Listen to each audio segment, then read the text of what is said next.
Hello बच्चों। तो आज हम 20वें क्वेश्चन से आगे को बढ़ेंगे। कल 19 तक के कंप्लीट करके हम आगे बढ़ चुके हैं। अब देखो, कल मैंने एक क्वेश्चन नहीं कराया था 16वां। ठीक है, वो इसलिए नहीं कराया था क्योंकि वो फ़ोटो जो ऊपर खींची गई थी वो गलत खींच गई थी और वो फिर वहाँ पर रिन्यू हो नहीं रही थी दोबारा से।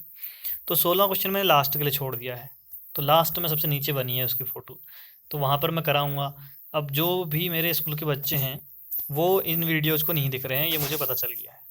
क्योंकि अगर उनने कल देखा होता तो उनका पक्का मेरे लिए मैसेज आता कि 16वां क्वेश्चन मिस है। तो किसी का कोई मैसेज नहीं आया, इसका मतलब वो नहीं देख रहे होंगे। ठीक है, तो उसका हम देखेंगे। चलो जो भी है, बाकी कोई किसी ना किसी स्कूल के बच्चे देख रहे होंगे या कोई ना कोई बाद में देखेगा इन वीडियोज़ को, तो किसी के काम ये वीडियो आएंगी। ठीक है, तो लेकिन हम तो अपना काम करते हैं कि वीडियो बनाते हैं और भेज रहे हैं। अब बाकी जिसे देखना है वो देखिए, अब नहीं देखना है तो अब हम क्या कर सकते हैं। क्योंकि इसमें इतनी बड़ी समस्या आ गई है कोरोना की वजह से कि ना हम बच्चों के घर जा सकते हैं, और फ़ोन भी अगर हम करें बच्चों को तो उस नंबर पे अगर फ़ोन करेंगे तो बच्चा ही उठाएगा, पेरेंट्स नहीं उठाएंगे। और पेरेंट्स का नंबर होगा नहीं हमारे पास। ठीक है, और ऐसे समय में हम कहाँ से नंबर पेरेंट्स का ला सकते हैं, ला भी नहीं सकते। ठीक है, क्योंकि हम लगे भी गेस्ट में अभी नए नए हैं तो हमें पता भी नहीं है बच्चों के बारे में ज़्यादा, ना हम उनके पेरेंट्स को जानते हैं। अगर हम उनके पेरेंट्स को जानते पहले से तो हमें हमारे पास उनके नंबर होते, तो कांटेक्ट होता तो बच्चे देखते घर में। अब जैसा कर रहे हैं बच्चे अब वही जाने। अब जितना हो सकता है प्रयास हम कर रहे हैं अपनी तरफ से। ठीक है, तो चलिए जो भी है, चलिए आगे बढ़ते हैं।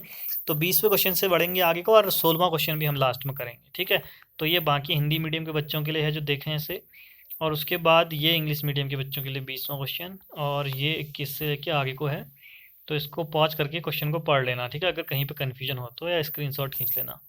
उसके बाद आगे बढ़ते हैं। 20वें क्वेश्चन पे हमें जो दिया है a y square equals to x cube, ये एक आपको वक्र यानी एक कर्व दिया है। ये बिंदु दिए हैं यानी पॉइंट दिए हैं। अभिलंब का समीकरण निकालना है। अब आपको पता है अभिलंब का समीकरण क्या होता है, वाई माइनस यानी इक्वेशन ऑफ नॉर्मल क्या होता है, Y minus Y zero equal to minus one upon M, X minus X zero होता है। अब देखो ये point X zero Y zero तो आपको दिया है, यहाँ रख लोगे। आपको सिर्फ एम निकालना है। एम कैसे निकलेगा, इसका अवकलन करोगे तो D Y by D X निकाल सकते हो। ठीक है, तो करते हैं। और D Y by D X निकालने के बाद ये बिंदु भी रखने पड़ते हैं। ठीक है, उसी में तो हमने इसका अवकलन किया, ए ऐसे रहा, वाई स्क्वायर का 2y हुआ, 2 आगे लिख दिया है। फिर y का करेंगे तो D Y by D X होगा। उसके बाद एक्स क्यूब का 3x स्क्वायर हो जाएगा। फिर D Y by D X equal to ये चले जाएगा अपॉन में। ठीक है, और फिर इसमें हम ये दोनों रख देंगे, एक्स की जगह ए एम स्क्वायर और वाई की जगह ए एम क्यूब। तो हमने ये रखा वाई एक्स की जगह ए एम स्क्वायर और वाई की जगह ए एम क्यूब।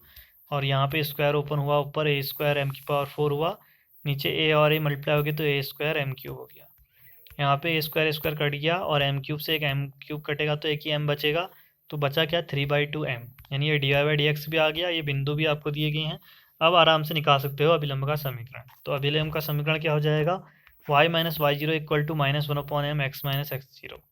वाई जीरो की जगह हमने रख दिया A M cube, X zero की जगह हमने रख दिया ए एम स्क्वायर, और डी वाई बाई एम, ये एम की जगह हमने यानी जो D Y by D X होता था इसकी जगह 3/2 एम रखा। ये 2 बाद में ऊपर चले जाएगा। ठीक है, ये चले गया है। और इसके बाद ये 3m यहाँ मल्टीप्लाई हो जाएगा, इससे भी 2 अंदर, -2 अंदर मल्टीप्लाई हो जाएगा। फिर बाद में हमने x वाले को लाए, हम 2x को इधर लाए तो ये प्लस का 2x, ये ऐसा ही रहा, और ये भी ऐसा ही रहा, ये इधर आया तो माइनस का 2am स्क्वायर। बाद में इन दोनों में से minus A M square common ले लोगे तो 3m स्क्वायर प्लस 2 बच जाएगा आंसर। या यहीं पर लिख लो आंसर, या यहाँ पर। ठीक है, दोनों आंसर माने जाएंगे, दोनों ही सही होंगे। तो यहाँ तक ये कंप्लीट हो गया। आगे बढ़ते हैं 21वें क्वेश्चन में। तो y इक्वल टू, यहाँ पर भी एक आपको इक्वेशन दी है और आपसे वही इक्वेशन ऑफ नॉर्मल पूछा है। साथ में आपसे बोला है कि ये जो है आपका, ये इसके समांतर है। अब समांतर में आप जानते हो क्या होता है कि जो m1 इसके लिए आप m निकालते हो, इसके लिए m निकालते हो, दोनों बराबर होते हैं। m1 जो है वो m2 के बराबर होता है। ये चीज़ होती थी ना, ये चीज़ हमें याद है। तो ये करेंगे हम। ध्यान रखना दो चीज़ें हैं, एक तो ये दोनों अगर समांतर हों, दो यहाँ भी समीकरण और यहाँ भी हो, तो m1 बराबर m2 करोगे, और लंबवत हो यानी परपेंडिकुलर हो तो m1 इंटू m2 बराबर -1 करोगे। लेकिन अगर आपसे यहाँ पर ये इक्वेशन ना देकर कहता है कि x अक्ष के समांतर हो, वह x अक्ष वाला था, तो D Y by D X equal to 0 होता था। और अगर y अक्ष के समांतर में d Y by D x अनंत होता था। समझ गए, तो ये चीज़ है। तो अब आगे बढ़ते हैं फिर। तो यहाँ पर तो फिलहाल हमें इसके समांतर यानी इसके लिए आप D Y by D X निकालो और इसके लिए दोनों बराबर कर दो। तो पहले इसके लिए हमने किया D Y by D X इतना आया, और यहाँ पर हमने देखो हमें अभिलंब का समीकरण निकालना है, तो हमें अभिलंब की प्रवणता निकालनी पड़ेगी, ये -1/dy/dx यहाँ। तो ये m1 होगा, समझ रहे हो ना, ये नहीं होगा m1। क्या होगा, अभिलंब की प्रवणता नॉर्मल की स्लोप, यानी जो ये है इसके लिए आप इसको जब नॉर्मल के बनाओगे वो है इसके समांतर, समझ गए। चलो आगे देखते हैं। तो अब दूसरे वाले का किया अवकलन यहाँ पर, ठीक है, और इससे dy/dx निकाला -1/14 m2। फिर अब पता है हमें दोनों बराबर होंगे, तो अब बराबर किया, तो यहाँ पर स्टार लगा लेना, इम्पोर्टेंट है m1 ये होगा ना कि ये, समझे। और इसके लिए तो m2 सिंपल है। अब आगे दोनों को बराबर किया तो ये माइनस माइनस कटा और रेसिप्रोकल कर दिया, ये ऊपर आ गया, ये ऊपर आ गया, ठीक है। अब इसको हल किया, तो हल करने के बाद x² = 4, x = +-2 आया, यानी +2 और -2। अब पहली वाली समीकरण में रखेंगे हम जो क्वेश्चन में दिया गया है, ये इसमें रखेंगे x के मान। एक बार जब यहाँ पर देखो लिख दिया है, जब x की जगह 2 रखोगे, हल करने पर y 18 आया, तो 2,18 हो गया पहला बिंदु। दूसरा, जब यहाँ पर x की जगह -2 रखा आपने, तो y = -6 हो गया, तो -2 का -6 हो गया। और ये m2 यहाँ पर निकाला है, तो इसी को आप m मान लोगे, क्योंकि दोनों बराबर हैं, चाहे ऊपर वाले का आप निकालो या इसके लिए निकालो, बराबर का मतलब ये बराबर ही होंगे। फिर हमने अभिलंब का समीकरण लिखा, इक्वेशन ऑफ नॉर्मल, दोनों जगह इधर x0 y0 की जगह रखे ये, और m1 की जगह -1/14 रख दिया, ठीक है। फिर यहाँ पर सॉल्व किया, इसको इधर ले आकर पूरा, तो x + 14y - 254 = 0 आया। और ऐसे इधर पर -2 -6 रखा, और m की जगह -1/14 रखा और हल किया, तो लास्ट में आया x + 14y + 86 = 0, यह आंसर, समझ गए ना भाई। इतना इतना आंसर हो गया, यही हमारे दो समीकरण आए यहाँ पर, समझे। चलिए अगले क्वेश्चन में 22वां क्वेश्चन क्या रहा है हमें, ये हमें एक वो दी है वक्र यानी कर्व, और ये बिंदु दिए हैं, दोनों निकालो कह रहा है, इक्वेशन ऑफ टेंजेंट और ये। तो dy/dx निकालो और फिर इसमें और इसमें रख दो। तो हमने इसका अवकलन किया यहाँ पर, ठीक है, 2y dy/dx, और इसका 4a dy/dx निकाला, 2y अपन में किया तो 2a/y आया। फिर बिंदु रख दिए हमने, ये x की जगह 80², y की जगह 280। तो यहाँ x तो है नहीं, y है, y की जगह 280 रखा, तो 2a कट गया, तो 1/t आ गया हमारा dy/dx। और बिंदु आपको दिए गए हैं 80² और 80³ 80² और 280 ये दिए हैं, ठीक है। तो x0 की जगह ये रखोगे, y0 की जगह ये रखोगे। स्पर्श रेखा का समीकरण y, ये देखो y0 की जगह रखा, ये x0 की जगह रखा, और ये dy/dx की जगह ये रख दिया। और फिर यहाँ पर क्या किया हमने, इस t को इधर ले गए, ठीक है, दोनों से मल्टीप्लाई हुआ, फिर आपने इनको इधर ले आए ये, और यहाँ पर ये -80² + 280² क्या हो जाएगा, +80² आएगा, 2 में से 1 माइनस हो जाएगा, और ये हमारा आंसर हो गया। स्पर्श रेखा का समीकरण यहाँ निकल गया। अभिलंब का समीकरण निकालेंगे आगे, इक्वेशन ऑफ नॉर्मल निकालेंगे, तो y - y0 -1/m x - x0, y0 x0 यही रखोगे, बस m की जगह ये नीचे चले जाएगा, तो 1/t ऐसे, फिर ऊपर आ जाएगा -t हो जाएगा। अब -t अंदर मल्टीप्लाई हो जाएगा, फिर ये इधर आएंगे, तो ये tx हो गया और ये 80³। अब ये दोनों सेम नहीं है, तो ऐसे ही रह जाएंगे, और ये आंसर हो गया हमारा, समझिए। बस इतना सा है। अब अगला जो 23वां क्वेश्चन है, ये बहुत इंपॉर्टेंट है, क्यों, क्योंकि ये बहुत ही इंपॉर्टेंट इसलिए है, एग्जाम में कई बार आया है, और यहाँ जब करेंगे तब भी आपको कई सारी नई चीज़ें देखने को मिलेंगी इसमें, ठीक है। पहला x = y² और xy = k, ये दो आपको आप क्या दिए हैं समीकरण है, कह रहा है ये एक दूसरे को समकोण पर काटती हैं, कट्स एट राइट एंगल, और व्हेन x8 k² = 1।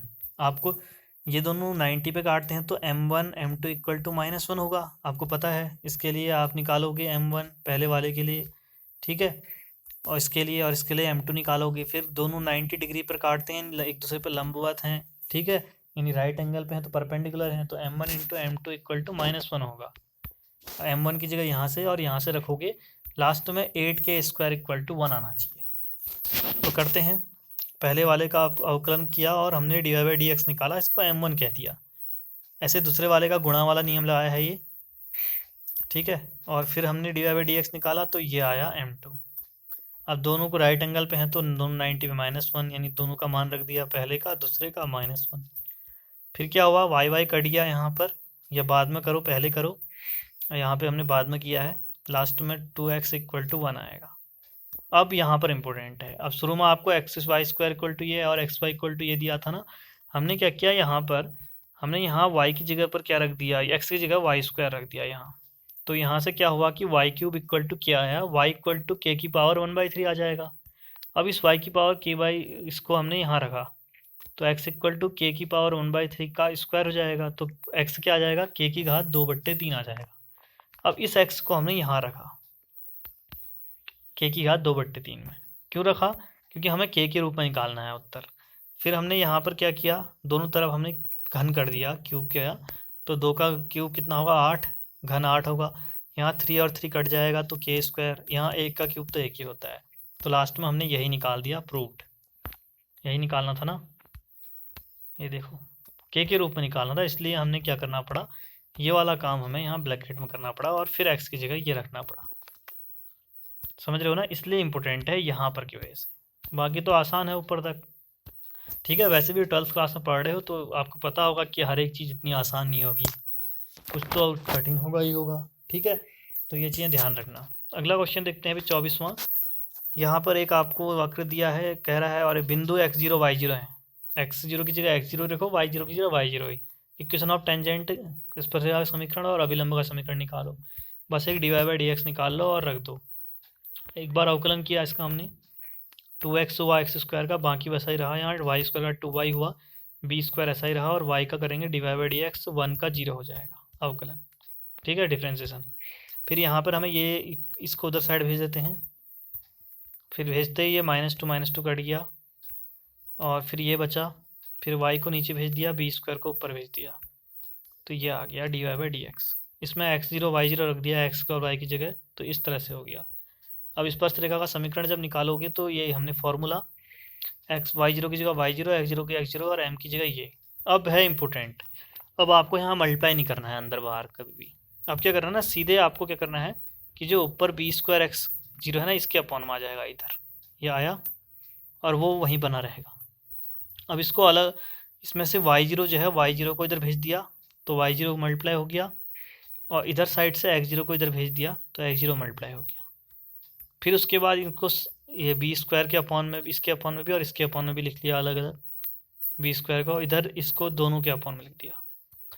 फिर क्या किया हमने, x0 इस वाले को इधर ले आए तो माइनस का, तो इधर आकर ये प्लस का हो जाएगा, और यहाँ ये अलग सा दिख रहा है तो इसको इधर ले गया, ये माइनस का हो जाएगा। फिर आपको पता है इसका मान 1 होगा, क्यों, क्योंकि आपको पता है शुरुआत में क्वेश्चन में दिया है कि एक्स स्क्वायर इसका मान ये 1 के इक्वल है। अब यहाँ x0 y0 लगा दोगे तो भी तो 1 ही होगा, तो इतने की जगह हमें 1 रख दिया, यहाँ पर इसकी जगह 1 रख दिया और ब्रैकेट में समीकरण ए से लिख दिया, वहाँ ए बनाई है, तो इतना आंसर आ गया आपका। ऐसे निकालना है, इसलिए इम्पोर्टेंट है। अभिलंब का समीकरण निकालोगे तो वही सेम काम, यहाँ पे -1/m में चले जाएगा, फिर ये ऊपर आएगा। ठीक है, अब आप क्या करोगे, वही सेम काम, इसको इसके अपॉन में भेज दोगे, इसको इसके, और माइनस जो है यहीं रहने दोगे। फिर क्या होगा, इस पूरे को ही इस साइड ले आओगे, कुछ खास किया नहीं है इसमें, ये माइनस का तो इधर प्लस का हो गया, वह इतने पे छोड़ दिया आंसर। यहाँ पे कोई इसको इधर नहीं भेजा है। ठीक है, वह इतना सा, आप चाहो तो भेज सकते हो, आंसर सेम ही माना जाएगा। ठीक है, दोनों को सही माना जाएगा। तो इस तरह से ये 24 का क्वेश्चन हो गया। 25 को देखो, y इक्वल टू एक ये कर्व दिया है, आपसे वही इक्वेशन ऑफ टेंजेंट निकालो कह रहा है, और आपसे कह रहा है जो इतने इतने के समांतर हो, यानी अब इसके लिए यानी पैरेलल हो, जो इसके नीचे इंग्लिश वालों के लिए, इसके लिए y dy/dx निकालो और इसके लिए दोनों को बराबर कर दो, क्योंकि पता है m1 और m2 बराबर होंगे ना समांतर में, यानी पैरेलल में। तो वही किया हमने, इसके लिए निकाला, तो ये √x है तो 1/2 √x हुआ। फिर इसका करोगे अंदर वाले का 3x का 3 और 2 का 0, तो 3 बचेगा। m1 हो गया, ये इसको m1 मान लिया। दूसरे का किया अवकलन यहाँ, और इधर उधर भेज के dy/dx निकाला तो m2 इससे मान लिया। दोनों बराबर होंगे तो दोनों को बराबर कर दिया, m1 और m2 को। फिर क्या हुआ कि 2 को तो इधर ले आए हैं नीचे, इसको उधर ले गए हैं। फिर दोनों साइड वर्ग किया, क्योंकि स्क्वायर किया, क्योंकि रूट हटाना है, तो इधर 3 का 9 और 4 का 16 हो गया, इधर अंडर रूट हट जाएगा। फिर x निकालना है तो 3x यहाँ रहेगा, 2 इधर भेज दोगे प्लस का, फिर इधर एलसीएम लिया हमने और हल किया, और फिर 3 को भी इधर भेज दिया, तो x की वैल्यू आ गई 41/18। थोड़ा अलग सी आई है, पेपर में जब आएगा तो ऐसा आपको लगेगा गलत कर दिया कहीं, लेकिन ऐसा नहीं होता है हमेशा। ठीक है, एक बार चेक करके वापस से करोगे। फिर इसका मान समीकरण 1 में रख दिया, फर्स्ट जो क्वेश्चन में दिया है, यहाँ x की जगह और इसको हल किया तो यहाँ पे ये 9/16 आया। अब बाहर लाओगे तो प्लस माइनस 9 3 में आएगा और 16 जो है 4 के रूप में। तो आपका आंसर y आ गया एक 3/4 और -3/4। ठीक है, अब हमने क्या किया हुआ इसमें सिर्फ प्लस वाले 3/4 को लिया है। क्यों लिया है, y की जगह प्लस वाले को ही क्यों लिया है, अब बताइए ज़रा। क्योंकि अगर आप इसमें माइनस वाले को रखते हो, x का मान तो ऊपर निकाला है ना, एक ही आया, तो एक ऐसा आएगा 41/48 कॉमा -3/4। जब इसको इक्वेशन 1 में रखोगे तो उसको सेटिस्फाई नहीं करेगा, उसको संतुष्ट नहीं करेगा, तो ये मान नहीं होगा, सिर्फ एक ही मान होगा ये वाला। और m तो 2 निकाला ही है एक जगह पर। ठीक है, ये रहा m का मान, तो ये 2। तो आपको निकालना है स्पर्शरेखा का समीकरण यानी इक्वेशन ऑफ टेंजेंट। तो उसके लिए बिंदु आपको दिए गए ये बन गए हैं आपके पॉइंट। ठीक है, और m भी आपके पास बन गया है, ये रख दोगे y0 x0 और m की जगह। ठीक है, और फिर आपने अंदर सॉल्व किया इधर उधर भेजकर, लास्ट में सॉल्व करने के बाद इक्वेशन आई आपके पास या समीकरण आई 48x - 24y - 23 = 0। और ये आपका आंसर। समझिए, आसान था। अब दो छोटे छोटे क्वेश्चन हैं, बुक में टिक मार्क के रूप में दिए हैं। y ये समीकरण है, x = 0 पर आपको स्लोप ऑफ नॉर्मल निकालना है। तो dy/dx इसका करोगे आप, करा, ये आया। फिर x की जगह 0 रख दोगे, तो 0 रखा तो 4 × 0 cos 0 का मान 1 होता है, तो इसलिए यहाँ पर 3 आ गया, ये 3। अब अभिलंब की प्रवणता निकालनी नहीं, नॉर्मल की स्लोप है, ये नहीं है। नॉर्मल की स्लोप -1/m होता है, तो इसको आप नीचे रख दोगे 3, तो उत्तर आ जाएगा -1/3। बहुत आसान सा क्वेश्चन है। आगे 27वां बिंदु निकालने हैं आपको। ये आपको एक वो दिया है लाइन, और ये एक वक्र दी है। तो इन दोनों की, ये दोनों एक दूसरे को स्पर्श करते हैं, टेंजेंट करते हैं, यानी इसके लिए स्पर्श करते हैं तो टच कर रहे हैं, तो इसका dy/dx और इसका dy/dx बराबर होंगे। ठीक है, तो इसके लिए निकाला हमने 1 आ गया, और इसको हल करके इसके लिए निकाला तो 2/y हो गया। दोनों को बराबर कर दिया तो 2/y, y = 2 आ जाएगा। समीकरण पहले में इसमें रखोगे वक्र में, ठीक है ना, पहले वाले में रखोगे इसमें, ये वाला। तो 2 रख दोगे तो y = 3 आ जाएगा, यानी y की जगह 2 रख दोगे यहाँ, तो 2 - 1 1 आ जाएगा। बिंदु क्या हो जाएंगे, x, y होता है, पहला 1 दूसरा 2, तो 1, 2 आंसर। अब एक 16वां क्वेश्चन जो बचा था, तो कह रहा है कि सिद्ध कीजिए कि वक्र ये जो दिया है उन बिंदुओं को स्पर्श करता है जो रेखाएं समांतर हैं, जहाँ x बराबर इतना और x बराबर -2 है। ठीक है, और इंग्लिश वालों के लिए जो tangent of the curve this at the point where x = 2 और x = -2 आर पैरेलल। कह रहा है कि जो x = 2 पर है और x = -2 पे है, वो दोनों समांतर हैं। तो हमने x = 2 रखा एक बार इसमें, और y निकाला, और एक बार -2 रखा। एक सेकेंड, सिद्ध कीजिए कि वक्र इतना इतना के, ये देखो यहाँ पहली बार में मैंने भी यही सोचा, तो इसलिए मैं यहाँ भी यही बोल रहा हूँ, तो ये गलत है, ऐसा नहीं है। ठीक है, करना क्या है इसमें, आपने कह रहा है कि ये जो आपके पास कर्व है, ये इस पे जो टेंजेंट है, यानी इस पर जो स्पर्श रेखा है, ये वक्र के लिए उन बिंदुओं पर स्पर्श रेखाएं समांतर है, कह रहा है। यानी आप m1 निकालोगे और m2 दोनों क्या आएंगे, आपके बराबर आएंगे। तो आप क्या करोगे, इसका अवकलन करोगे, एक बार dy/dx निकालोगे, फिर उसमें x की जगह एक बार 2 रखोगे, एक बार -2 रखोगे। अब जो भी आएगा वो दोनों बराबर आने चाहिए, तभी तो समांतर का मतलब यानी पैरेलल का मतलब क्या होता है, m1 बराबर m2 होता है। अब m1 तो dy/dx होता है, वो कैसे निकलेगा, वो तो एक ही तरीका है, इसका अवकलन करो। अब एक बार x = 2 पर करो, एक बार -2 पर करो। ठीक है, तो हमने क्या किया, इसका अवकलन किया dy/dx का, 21x² आया। एक बार x की जगह 2 रखा यहाँ, तो 84 आया, और एक बार -2 रखा तो भी 84 आया। यानी m1 और m2 क्या है, यहाँ पर बराबर आ गए, यानी दिए गए वक्र की स्पर्श रेखाएं समांतर है। समझ गए, x = 2 पर, x = -2 पर समांतर है, प्रूव हो गया। तो यहाँ हो गए 16 तक के क्वेश्चन।